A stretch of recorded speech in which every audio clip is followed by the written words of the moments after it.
Dakpan sa entrapment operation sa National Bureau of Investigation nitong Biyernes sa hapon Abril 11, 2025 ang usa ka babayeng radio broadcaster nga gingong nangilkil sa konsehal sa Valencia City, Bukidnon. Gila sa NBI ang suspect nga si Lizel Banga nga angkor sa radyo Kaibigan Valencia City. Subay sa report, gustong pangilkila ni Banga si Valencia City Councilor Guillermo Junjun Diasis Jr. og 350,000 pesos. Midagan pagka Vice Mayor sa Valencia si Junjun Diasis. Nasayran nga sigig pangdaot kang konsehal Diasis si Banga atol sa iyang programa sa radyo. Sumala sa konsehal, personal na ang pagpangatake ni Banga kaniya ug apektado na hasta ang iyang pamilya.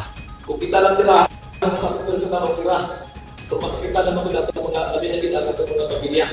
Gibutyag ni Diasis nga aminado si Banga atol sa ilang panagistorya nga doon na siya'y commissioned gikan sa laing vice mayoral candidate aron tirahon og daoton si Diasis atol sa iyang programa sa radyo. Midiman matud pa si Banga kang Diasis og 200 hangtod 500,000 pesos alang sa radio station og 300,000 pesos isip talent fee ni Banga aron dili na atakihon sa kahanginan si Diasis kay mao kini gibayad nga kandidad nga iyang nadawat gikan sa laing kandidato nga nagsugo niya nga daoton ang konsehal. Human sa negosasyon, nagkasinabot sila sa 350,000 pesos. Daling Gidakop sa operatiba sa NBI si Banga sa giset up nga entrapment operation diyang iyang gidawat ang mark money. Giasikaso na sa kampo ni Diasis ang ipasakang libel o extortion batok sa broadcaster nga si Banga.